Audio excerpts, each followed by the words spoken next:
Good afternoon, my friends. Happy Wednesday. The doctor is in the house, and welcome back to another episode of To Your Health with Dr. G. Oh my goodness, season 3 is kicking off hard and strong today. Welcome back, everybody. I'm so excited to be here. I had kind of a little 5-week vacation just to kind of back off a little bit, but now I've reflected. I've been very introspective, and now I'm ready to be integrated back into this awesomeness. The health revolution continues on today's show. I tell you what, today is my 75th episode. I had to give an amazing shout out to my amazing wife, Tiffany Gomez. And the thing is this, 75 episodes today, and we're really talking about opportunities for you. At the end of the day, I always talk about this. I want you to be successful in everything that you do, not just in your health, but also in your life. And when you lay down a good foundation of healthy living, the possibilities are going to be amazing. Possibilities are endless on what you can do with the awesomeness of life. So I'm so excited to be back here, and thank you all. Here's a 75 more. So today, we're bringing the thunder again, kicking off season 3 of To Your Health with Dr. G. Today's topic, trapped, avoiding New Year's resolution pitfalls. So before I went on my extended break, we actually talked about how do you set yourself up to really have healthy living in the new year. So here we are, y'all. It's been a couple weeks. Some of y'all are probably still sticking to those New Year's goals. Some people may have fallen off, but we're going to talk about what it's going to take to go from a vision to results and hopefully not have any step backs during that time frame. But again, if you lay down the foundation and you stay consistent through the good and the bad, I promise you, you will get to where you need to be. So I'm so excited to have everybody back. Again, my name is Dr. Mark Gomez. I'm a board-certified internal medicine physician practicing at Edward Hospital in Naperville, Illinois. I'm also a member of the American College of Lifestyle Medicine.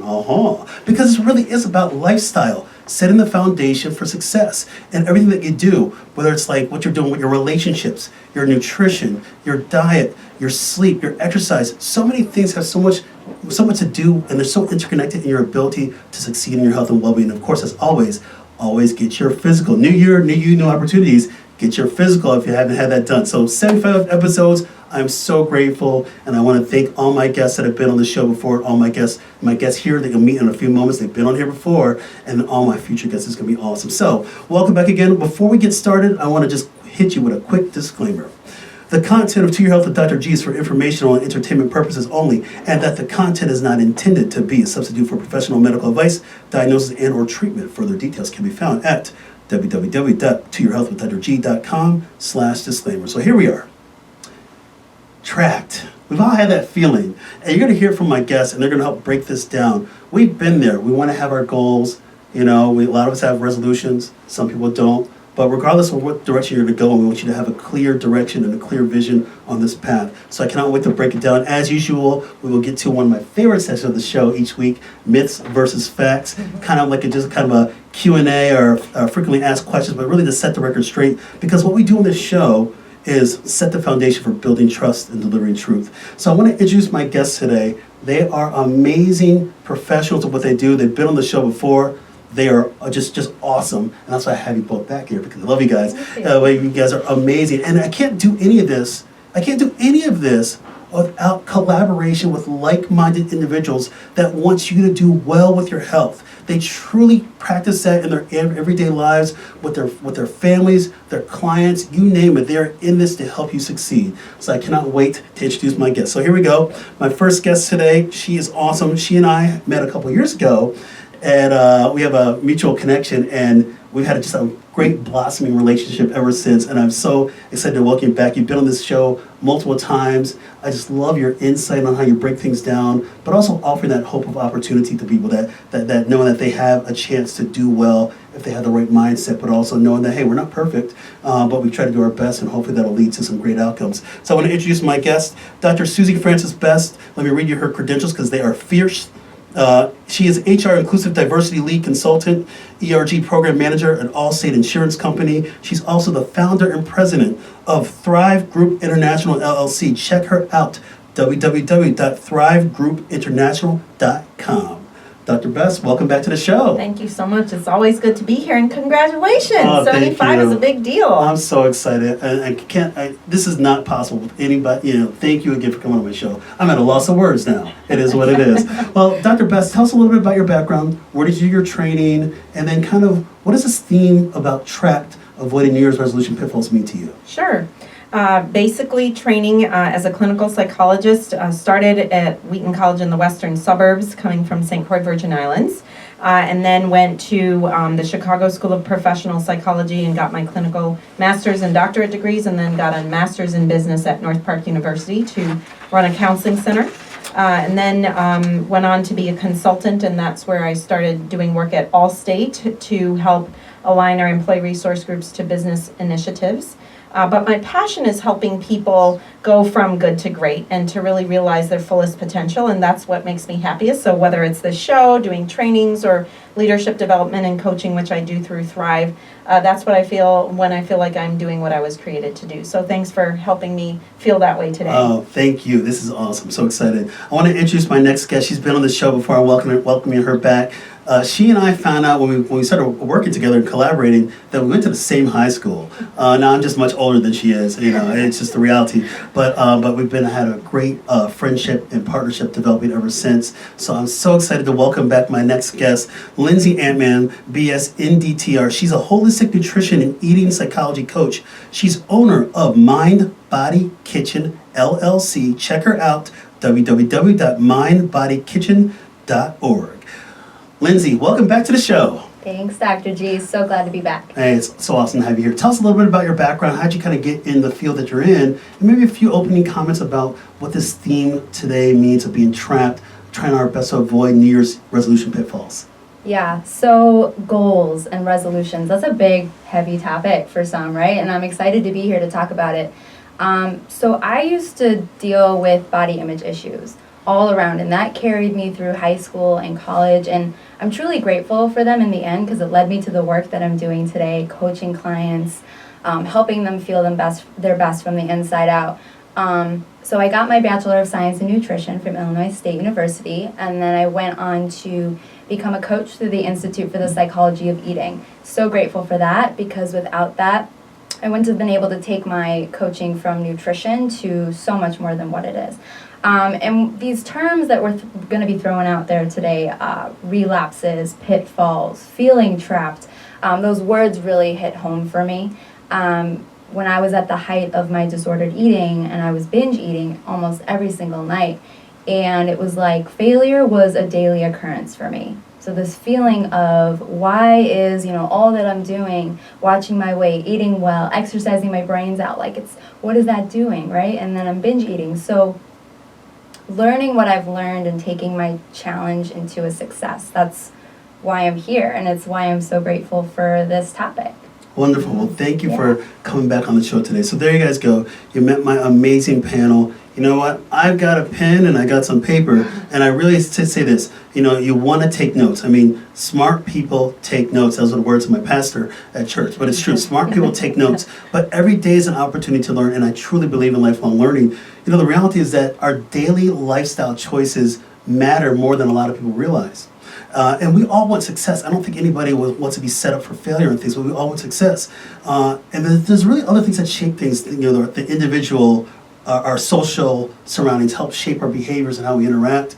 But really, I always say, from a health standpoint, we want to have balance in what we do. We want to have balance in our work, our family, our relationships, exercise time, relaxation time. Because the reality is that if there's any self-neglect going on, that can lead to tragic consequences. And so when we're talking about today's show today on how do we try to avoid those pitfalls, how do we lay down the foundation for success, we're going to break that down. So I'm so excited. Here's the thing. Every week on the show, we talk about the chief complaint. The chief complaint is when somebody comes into the office, at least in my medical practice, and says, Dr. G, I'm here for this reason. So the situation of the hour, the chief complaint, here it is. What are the fundamental principles that we should follow to avoid New Year's resolution pitfalls? I'm going to start with Dr. Best.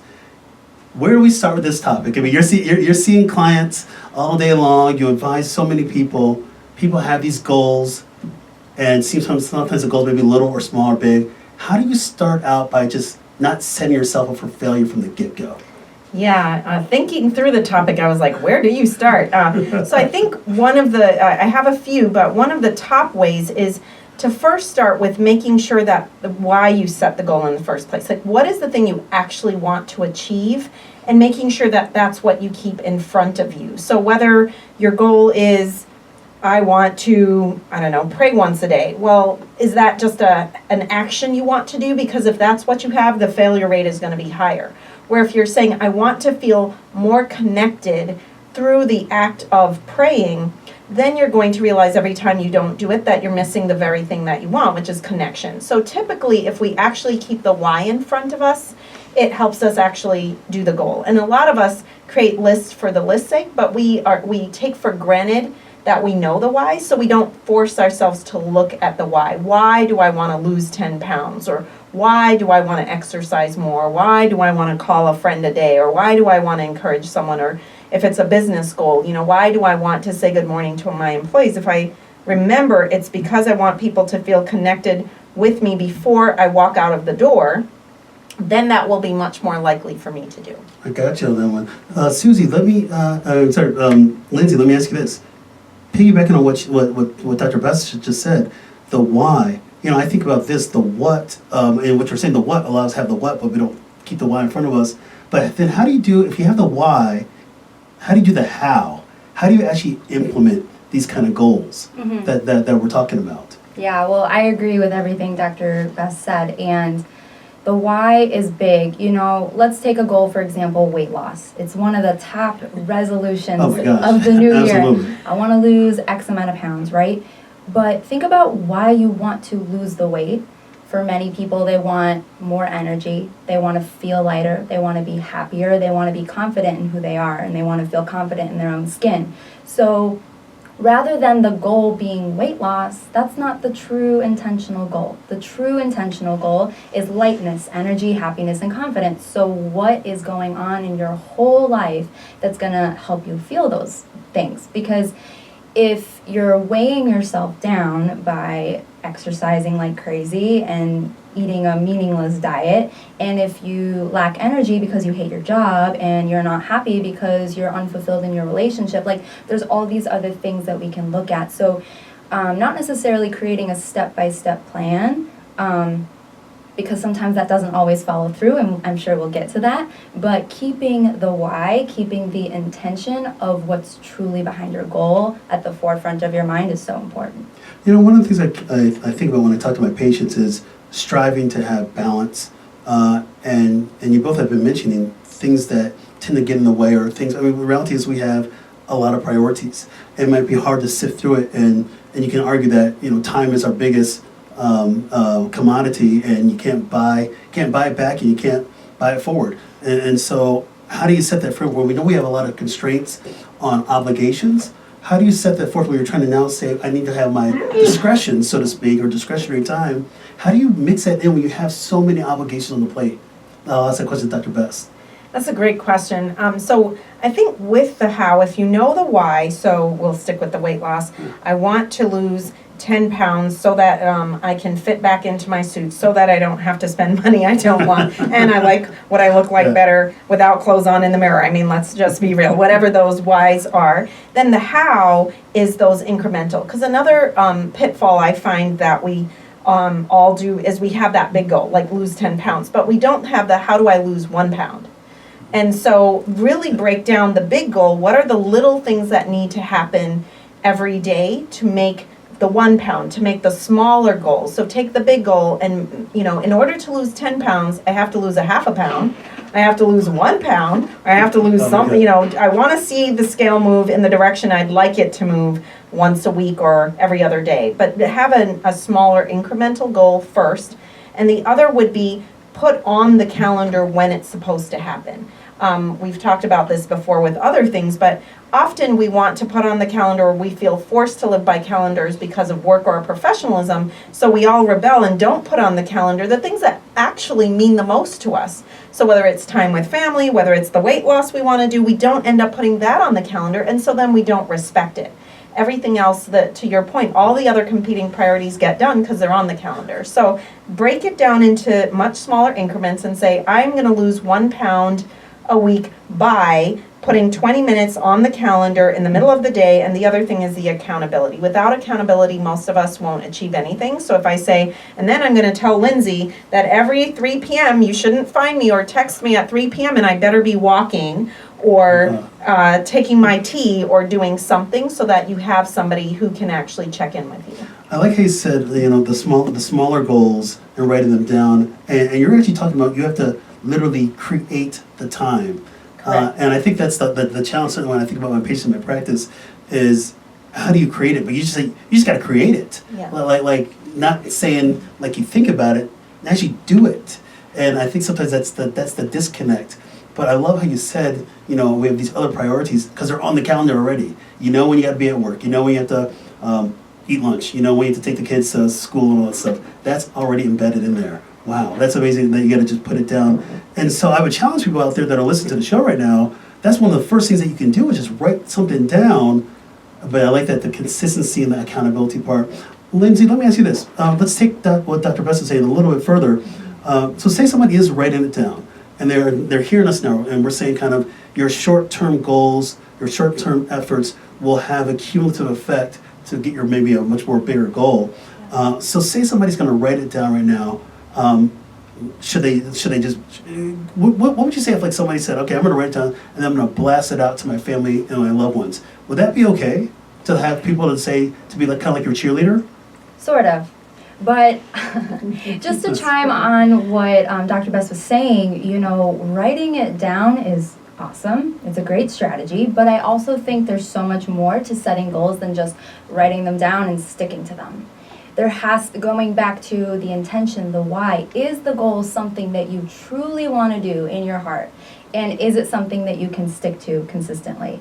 Like maybe losing 10 pounds in a month is a big goal, but yes, anybody can lose 1 pound, right? So the actual task of losing 1 pound could change. There's a million ways you can lose 1 pound because there's a million people, right? That everybody has different things that work for them. So rather than keeping the action accountable, keep the intention accountable, right? Make sure that you have a support system online or in person or at work or wherever who is gonna keep supporting you no matter what it is that you're doing.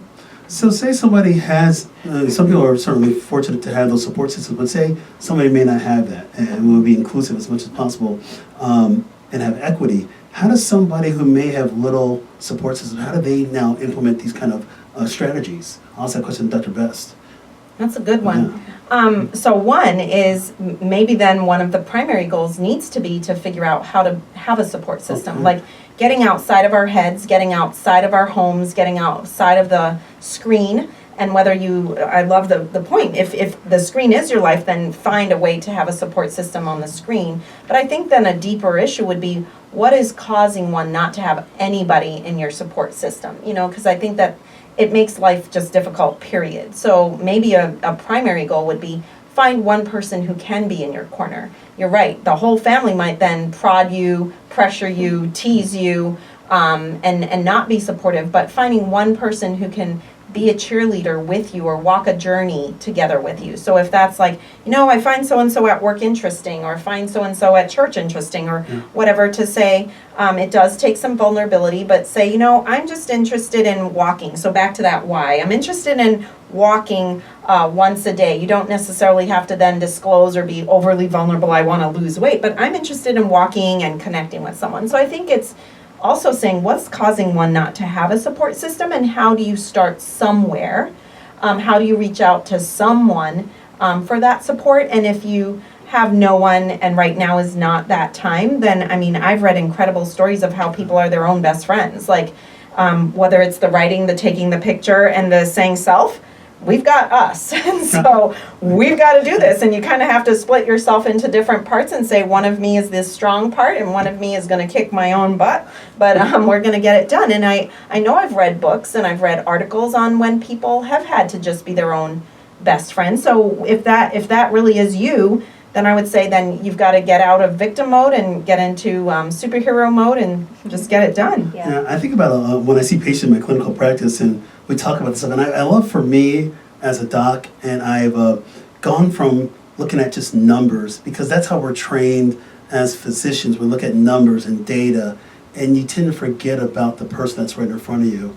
And I think it's important to make sure that you're looking at the person very holistically. The numbers, yes, are important, but it's a person. And so I know for me, as a kind of, as you know, well, let me say this: every day is an opportunity to grow. We have to have personal growth on a daily basis through the good and the bad times, because you will grow from all that stuff. So as I kind of grown through my career, now I can look at the person and really understand the person, and hopefully I can help lead them and hopefully help them create that same kind of insight that I've had. But, you know, you learn from those experiences. I always say this, you know, the past has already been written. You can write your future. It has not been written. But people need to hear that message. And I think what we're talking about today is you got to hear that message. And maybe that might just be the catalyst that somebody needs to make those real changes. Let me ask this question to Lindsey. If we're talking about being intentional, yes, you have to have a vision, and then you want to walk down that path of being intentional.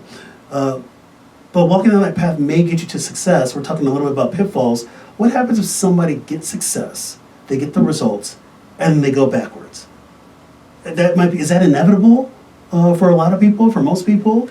What happens if somebody may take it's like what is it, one step forward, two steps back, or I don't know the expression, but what happens if somebody does take that step back? Yeah, that's a big question. It's a hard one to face, and I think it's important to not get discouraged. Relapses don't always mean failure. I like to look at it as a moment to pause and reflect. Because oftentimes we set these goals, like you were saying, get up every day, 3 o'clock, and go for a walk. Well, that may not be realistic every single day, right? But if the intention is there that every day I'm going to do something towards my health, towards my career, towards my relationship, whatever it is that day that works for you, it's okay to be flexible in your specifics around your goals. So when you have a relapse, rather than getting discouraged and giving up, take a moment, pause, and say, okay, what's working and what's not, and how can I reevaluate my path to keep myself on the same track? Wonderful. Susie, what's your thoughts on that? Somebody has success, they may take a couple steps back. Where do we go from there? Well, I'm also laughing to myself because you handed two coaches something and I totally missed the ball, haha. But if you are alone or having relapse, hello, that's why we're coaches. Oh, you're right. I didn't even think about that.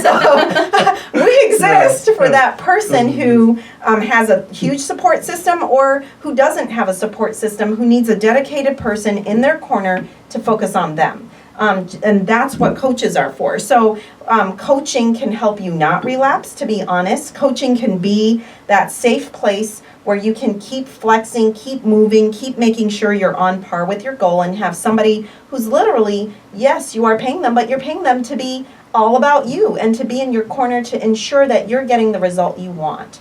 And so I think that's a way of staving off the relapse. But I think if there is that relapse, the first thing is be graceful to yourself. I think a lot of us relapse even into further relapse because we start beating ourselves up when we have that step backwards. And then we think, oh, well, I've messed up anyway, instead of saying, okay, so I took 2 steps backward, but if I took 5 steps forward when I finally took 2 steps back, at least I'm 3 steps still forward, I think, in the math that I just created. But at the end of the day, you now have tools that you didn't have before, you have practices you didn't have before. So getting back on to that trajectory is going to be easier. And I think a lot of people give up too easy. Don't beat yourself up. Instead, say, do an evaluation. Do that hard look and say, what caused this not to work for me? Was it that my why wasn't strong enough? Was it that I was focused on the wrong thing? Was it that I didn't pick the right time? Was it that I wasn't flexible enough? And now what's something that I can realistically do to get back to trying to achieve my goal? I always say with my patients, and I hear it all the time, where I see some really good numbers, and you're looking at some metrics, the numbers could go great. Maybe somebody's blood sugar burden's less, or their cholesterol's lower. And then you take that and you're like, yes. And then next thing you know, 6 months later, numbers are back up again. And blood sugar burden is back up, cholesterol's back up. And you do kind of say, like, what in the world's going on? And then when I ask people, what happened, I'm not trying to be judgmental, but I want to say, like, what anything that I can do, or are there any barriers that have come up that we haven't foreseen? And then, a lot of it is those old habits that they yes. got to kind of calm down, came back in when you had that touch of success. And I don't know if it's more like, is it ingrained in our mindset where it's like you have success and you want to celebrate, and then one little thing leads to the next thing, to the next, to the next. I don't know, and that's why I think where it's like where we have these challenges. What do we do? So let me ask this question to Lindsey. Say somebody is, have you seen anything from in your field where people may have those relapses, they touch success, and then those bad habits creep back in, and then also those bad habits dominate again? Where do we go from there in people? I think it's a lot of what we said before, just getting in touch with yourself and recognizing what has gone right. Like you said, take 5 steps forward, 2 steps back, you're still ahead. So we are all our own worst critics, and it's so important to have that person in your corner, whether it's a coach, whether it's a friend, whether it's a loved one, a partner, anyone who can be there to support you and say, hey, you're making progress. One thing that I make it a point to do in my coaching with clients is every session I acknowledge a success, because I'm the first one to notice it. My clients are the last ones to notice it, right? Because they've got their eye on the end goal. If you're someone who, sits down December 30th and you're writing out all your New Year's resolutions, that's another thing too, is people try to make too many changes at once. So if you're that person who finds yourself falling off the wagon, I hate that phrase, but anyway, it's important to just pause and be like, okay, where do I go from here? Baby steps is so key, and acknowledge your success. Susie, your thoughts?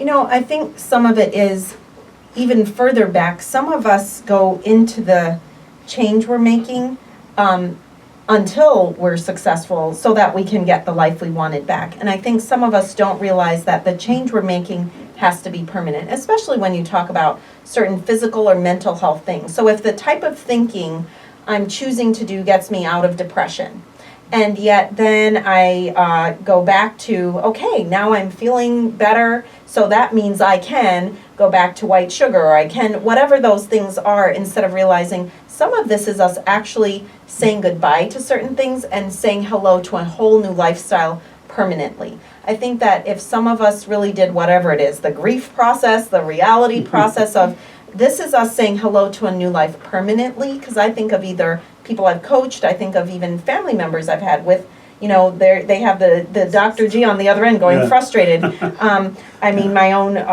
one of my own family members, the moment their blood sugar levels are normal, they say, see, I don't have diabetes. It's like, no, it doesn't work that way. You still have diabetes. It's just finally under control. Yes. But what happens is it's like, see, I've achieved it, therefore I can go back to the lifestyle I had, versus like, no, see, what you're doing has gotten you here, and now you've got to keep doing it for the rest of your life to have the life you want. And I think sometimes we sell ourselves short, saying, I'll only exercise until I've lost the weight, and then I'm good, and now I don't have to do anything. One of the things I tell my patients, and one of the tenets of lifestyle medicine is, you want to make lifestyle choices the default choices. Yes. You've worked hard for that, and now it's got to be there. And so, but who's going to be that agent of change? It's got to be you at the end of the day, but you have so many people around you. But again, I'll say it again, make lifestyle choices the default choices. And I think if you do that, it's going to be great. So let me change topics a little bit.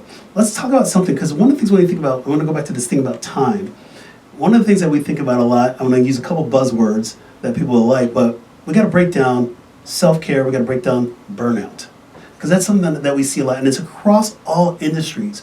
We're all feeling the pressure, but we also talk a lot about, okay, it's a new year, it's a new me, new opportunities. I'm going to do more for myself, and then some of those things just don't happen because there may be burnout, and also because of time. So I'm going to ask Dr. Bess, if I had to kind of tell you to say, like, can you define like self-care for me and burnout, and tell the difference for somebody who might be listening? What's the difference between them? What's your kind of take on that? I'm going to And I'll give you a tough one. I know. We can all take a stab at this. Yes, absolutely.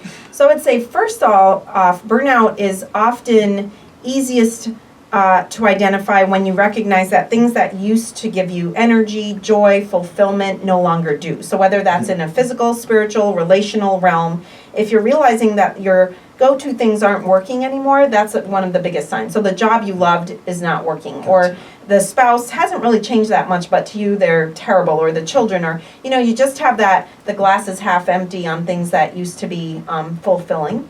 That's a pretty good sign of burnout. And then the self-care is, there's all this literature now. Don't say balance, say fulfillment. But at the end of the day, what everyone is really trying to talk about is you've got to have the things in our lives. Most of us have things in our lives that are the things we have to do in order to then get to do the things we want to do. And being able to achieve enough of the things that fulfill us, bring us joy, bring us fulfillment in order to then do the things that we may just have to do that aren't our best self or aren't the things we enjoy, I think is one of those ways to call self-care. So it's, I can't emphasize though enough, you have to pause and become your best friend. I have found a lot of coaching clients, clinical clients, business people, professionals, moms, people don't know themselves. And so when you give them this recipe of self-care, it's scary to them and they don't follow through. A quick example is I was a part of a professional development opportunity in the fall where they offered free coaching to anyone there, and it was over 100 people. And I was getting feedback today, Awesome. and the person who was the brainchild behind this was talking about their disappointment and how many of the coaches had to really follow up with people to get this free coaching. Like they were begging the person to get their free coaching, and some didn't follow up. And he's like, Susie, I just can't understand it. But I said, it's fear. It's when those people thought, oh, I want to do this, they didn't know themselves enough to know what they were going to talk about. And so the first thing I would say with self-care is you've got to first take a few minutes to go through the scary and get to know yourself. Know what do you like? What do you enjoy? What doesn't bring you joy? So, Lindsey, what's your take on self-care? I mean, do you have to be, we're talking about what Dr. Betts is really saying, you have to be deliberate. Yeah. And I love that word, in your actions, from emotional, mental, physical, but you have to be deliberate. Take that a little bit further. What's your take on self-care versus its maybe polar opposite of burnout? I completely agree with everything you said. It's you have to pause and get to know yourself. And people are so afraid to do that, I believe, because they're afraid of what they might find out. They're afraid that, oh, well, if I slow down, then I'll just crash. Or if I slow down, then all my emotions will just waterfall out. It's like people are afraid of their emotions. People are afraid of their own thoughts. But that's the only way that we can know that we're really growing and that we're on the right path. You hear it so many times, burnout isn't just a one-day thing, like, oh, you had a hard day at work, so now you're burned out. No, it's days and days and years of burnout, and before you know it, you're 40 and you have a heart attack. I mean, these things happen because it's a lifetime of learning about yourself and knowing when to slow down, when to take a break, when to ask for help. So self-care, it's really an evolving topic, and the definition changes based on who you ask, and my definition changes day to day. But really, at the So core, does mine. at the core of it, it's knowing yourself so well that you know how to take care of yourself. It's like when you're flying on an airplane and they say don't help others put on their oxygen mask before you put on your own. Yes. You cannot help others until you know how to help yourself. That is just the truth. I love how you just said that you have to, and both of you are saying you have to know yourself, and the reality is we need to take more time to do so. And so what our guests are challenging you to do at home is to take those moments to get to know yourself deliberately and intentionally regarding your own mental, your own emotional, your own spiritual, your own physical health. From a medical standpoint, I always like to congratulate my patients when they come in for an annual physical. I go, this is self-care. You're here today with intention, and now I'm going to hopefully not yell at you for having diabetes or something like that. But you're here today, you're taking that time, and then once you're done, you can integrate yourself back into life. So, but from a physical standpoint, I want to throw this out there because, Susie, you were mentioning some of the emotional or behavioral kind of things that may happen with somebody. You kind of almost pointed like some red flags where you're getting more detached or you're not as fulfilled at work, or some of the relationships or maybe lack of focus. I think from a physical standpoint, I think some red flags that to look out for are people that may have fatigue. Yes. They may have restlessness. They may have insomnia. Sleep disturbances. They may feel more agitated. I think those are kind of things. They may have upset stomach. They may have headaches for no apparent reason. They may have musculoskeletal tension. And so there's a lot of physical symptoms that maybe not super specific, because a lot of things may cause those things, but there are some signs that if you're feeling those kind of things, you're overly tired, you're sleep, you have sleep disturbances, you know, you have maybe some mood swings, you're physically tense, you have upset stomach, headaches, those kind of things. Those are some physical signs. What about like some behavioral stuff? Have you seen anything maybe in the literature that says, you know, is somebody going to act different if they're going through red flags of burnout? Yeah.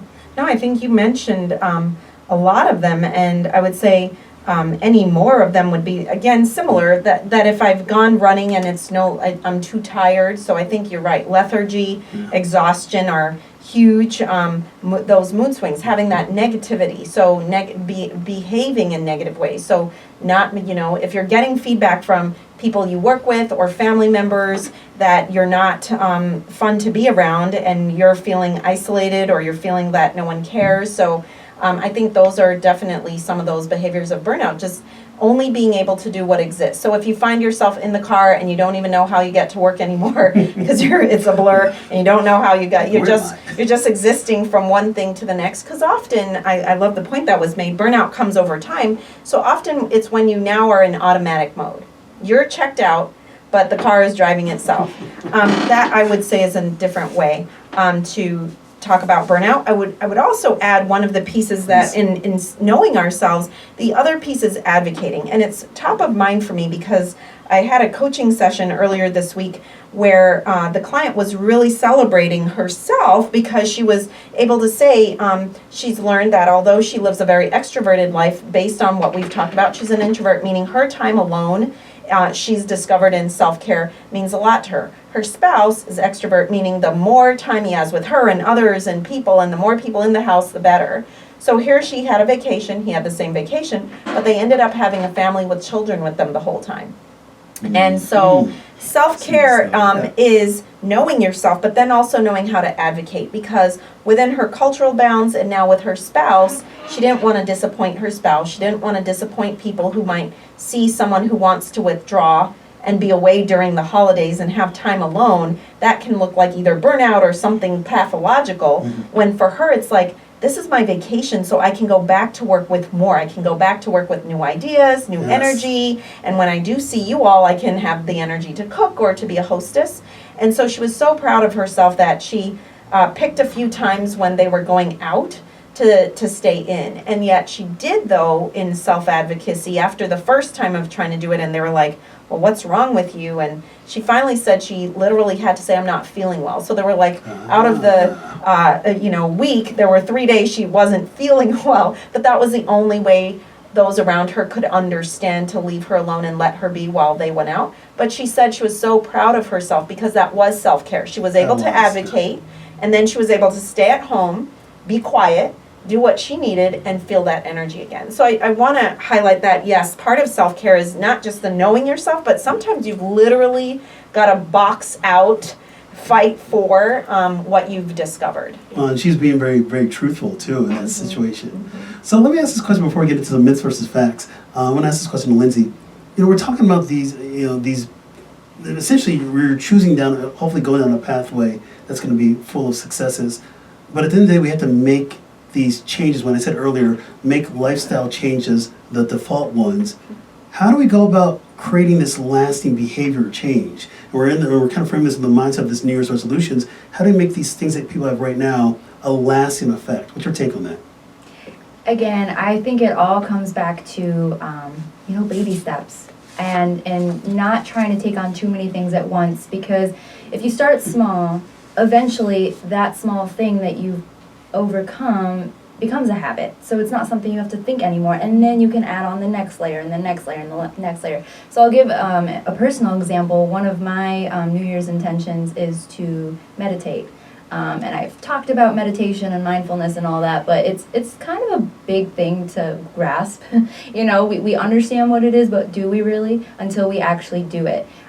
So I've even taken it to the next step, and I've gone to a Buddhist temple and a Zen meditation center so I can really put myself in that environment and understand what it is. And these are people who can spend hours meditating, and I can barely sit for 5 minutes without realizing I'm worrying about what I need to do that day. So rather than setting the goal of meditating for 30 minutes every day, because that's a lot, I know I can do 5 minutes. that's realistic. And whether it's in the morning or in the middle of the day, I'm flexible with myself because I know if I can overcome 5 minutes a day and then that becomes a habit that I can't live without, then I can add on 10 minutes, 20 minutes, 30 minutes. So work in increments and be kind to yourself. Know when it's time to, take a step back so that you can take a step forward. I love how we're talking very openly about this because we have to have these honest and open conversations to talk about being realistic. So this is just awesome. So I want to get into something called myths versus facts. What I do each week on the show, we do myths versus facts, setting the record straight. Why not? Again, building trust and delivering truth. So here's what I'm going to do. I'm going to say a statement, and then my amazing panelists are either going to say myth or fact, and then tell us why. And we'll kind of do kind of a like boom, boom, boom, boom, boom. We'll kind of do it like a rapid fire. And I cannot wait. Again, we're talking about walking in our own, walking with our own intention and being intentional. We have to have this kind of conversation with ourselves. So here we are. Let's set the record straight. Myths versus facts. Trapped. Avoiding New Year's resolution pitfalls. Here we go. Dr. Bess, here we go. First statement. Self-care is not necessarily being selfish. Myth or fact? Oh, that is a fact. It is not selfish at all. I love it. Please explain. I love it. Please explain. That's awesome. That's true. I Please think explain. from the definition we typically think of as selfish, which is someone who is going to elevate themselves at the cost of others. I think we, in the real definition, it can be seen as selfish because it is self-centered. Self-care is, I've got to know me, so I've got to take the time to know me, not others, and then I've got to take the time to do something for me. I think for some people it's so clearly selfish that then they feel bad about it, where instead if they saw, I love that, I use the analogy of the airplane too, if they realize that is my oxygen mask. If I take that moment to be selfish, if that's the word they have to use, so that there's more of me to be selfless to others, then do that. But if you have to call it that, go for it. But at the end of the day, it's only selfish enough to be able to be selfless in the end. Wonderful. Thank you. Here we go. Lindsey, myths versus facts. Here we go. Here's a statement. It is important to stay the course with our goals during both good and bad times. Yes. Yes? Fact. Thank you. Please explain. Stay in the course. As I mentioned Both good before, and bad. it's important not to get discouraged, not to be hard on yourself. When you take a step back, reflect, and keep moving forward. Yeah, Does I that think answer it's great. Yeah, it does. Yes, Yeah, I mean, facts. you have to stay. That's how we get personal growth at the end of the day, and we can grow all the time from our experiences. Here we go. Dr. Bess, here's a statement. Burnout is entirely preventable. Woo, that's Okay, a give you a hard loaded one, yeah. I don't even know the answer to that one, y'all. I'm not gonna lie. In this world, entirely is a hard one. So I would say 80-20 rule, burnout is, the majority of burnout is up to us to mitigate. So I would say mostly fact in terms of burnout is something we can work to prevent. Excellent, How's thank that, you. doctor? Hey, that is great. I don't even know the answer, y'all. That's a tough one. Here we go. All right, Lindsey, I like this one.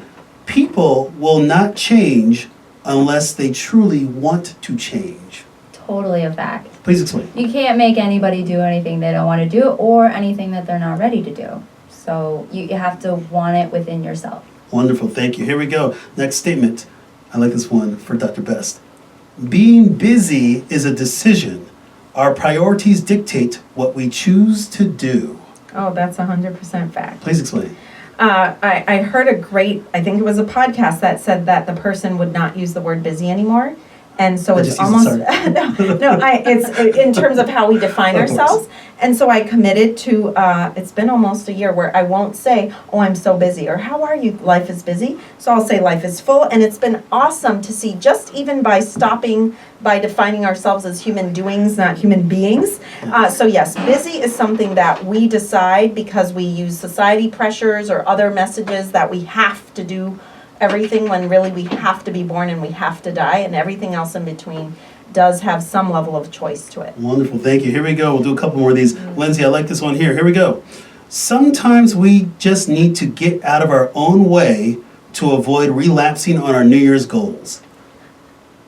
Fact. Please explain. I think it's important to again, get in touch with yourself, as scary as that might sound for some people, but you have to know what's in your mind, what's in your heart, what are your fears, what are your doubts in order to pass them. It's like, one of my mentors, Mark David, he says, in order to find your way out of a forest, if you're lost, you have to acknowledge the fact that you're lost. A lot of us may not do that. So yes, getting out of your own way is a challenge, but before you can get out of your own way, you have to know what's in the way. Excellent. We like to always say, kind of check your ego at the door. But once you realize that you're not perfect, even though you might try to act like you're perfect or things like that, the possibilities of improvement are just unbelievable. But yes, got to get out of your way. We also call that self-sabotage. Yeah. It sounds kind of bad there. Here we go. We'll do a couple more. I love this. Just the insight on this, what we're doing. Here we go. I like this one for Dr. Bess. I like this one. Here we go. Working toward a goal provides a major source of motivation to actually reach that goal, which in turn improves performance. Oh, that's a good fact. Please explain. Well, it's everything in a nutshell of what we said. We have to know what we ultimately want to achieve in a certain period of time. We need to break it down into smaller increments to get it done. So that would be every day we need to know what part or how we're working on it, and ultimately then that will give us the energy to achieve it. Wonderful. Thanks. Here we go. Last one on myths versus facts. Lindsey, this one's queued up for you. Here we go. You must evoke behavior change for those you care for before evoking behavior change for yourself. Those you care for before you evoke it in yourself. If I think I understand this correctly, I want to say myth, Yes. right? Oh, that's what I say. I mean, it's your call. Right? Like you have to be the agent of change. If you want others to be a certain way, feel a certain way, you have to act that way too. I always talk about this just as an example. Women who come to me who have daughters and they say, I just want my daughter to love her body and nourish herself and just have a good relationship with food. And then I ask them, well, how's your relationship with food? Right? Because people pick up, especially kids pick up on these things from their parents. Well, wonderful. Wow. Well, there you go, everybody. Thank you for an awesome myths versus facts. So we have about 5 minutes or so left. I want to certainly acknowledge what we've been doing today and really trying to talk about the opportunities that are ahead, but really walking on this path and being intentional. So I said at the beginning of the show, we called it the chief complaint. Again, how do we lay down the foundations? What are the foundation, really the core principles of hopefully trying to avoid relapses or New Year's resolution pitfalls? That's the chief complaint. We're talking about the assessment and plan. And the assessment and plan, when we come into the medical world, is, all right, you've seen your person, the person's come into your office, you've done all your evaluations, story, examinations, and now you're going to render them a diagnosis. And most importantly, a follow-up. So we're going to break this up. We're going to break it on down, bring it on home. So I'm going to ask this to Lindsey. Bring it on home for us. Give me 3, people that have been listening to the show right now, give me like 3 take-home points for people out there to be successful and not only just avoiding some pitfalls for their New Year's resolutions this year in the short term, but also how do we keep that from going on and avoiding pitfalls in the long run? Sure. A couple take-home points. I would say the first thing you have to start with is pause, acknowledge where you are, so that you know where you can go, right? The second would be, I forgot what I was going to say. That's good. Take your time. Be honest with yourself, right? Excellent. Like be true about what your goals are. Are they in alignment with your intentions and what you really desire in life? And then the third, coming back to the self-care idea, yes, like self-care is everything, but do your goals have value? Like, are they selfish goals? Are you doing them for selfish reasons? Or at the end of the day, are your outcomes going to have a positive effect on those around you? Wonderful. Well, thank you, Lindsey, for just sharing some awesome insight and really helping people out there. Dr. Bess, give us a couple take-home points for people out there to be successful with today's theme, really realizing their goals and sustaining those goals. I'm going to steal what Lindsey kept That's all right. making home runs with, which is just really don't do 20. Find one thing and start with that. And I loved how you broke it down, because if you can get that one thing, you'll have energy. It will become that snowball effect. So I would say make them realistic. Worked with a client who realized that she had some very specific goals. I agreed with them. They sounded great. But now she's going to have a lifestyle change where her spouse is going to be traveling at least 5 days a week. And they have a small child. So it's like, okay, how realistic is what we said in November sounded very realistic. But when you're going home to a child by yourself, 5 days a week, how realistic is the trajectory we were on? And so I think it's really important to try to stay within how realistic, given the variables I have, because then that'll stay burnout. She's not going to be frustrated anymore because she's not going to keep the goal she had in November. She's going to adjust to the reality of January, and then she won't be frustrated with what she's not accomplishing because she has the energy to focus on what she realistically can do. That's awesome. Well, thank you both very much. My final thoughts are this, and I'm going to start with a quote by Dr. William James, former professor, philosopher, psychologist at Harvard University. He said, "Act as if what you do makes a difference. It does." And I'll say this, always practice what you preach. Always be learning. Always be values-oriented, and always be a difference maker. The opportunities that you have right now may be the only opportunities that we have. Nothing's promised, but again, time. Take the time to invest in yourself. Take the time to invest in your health.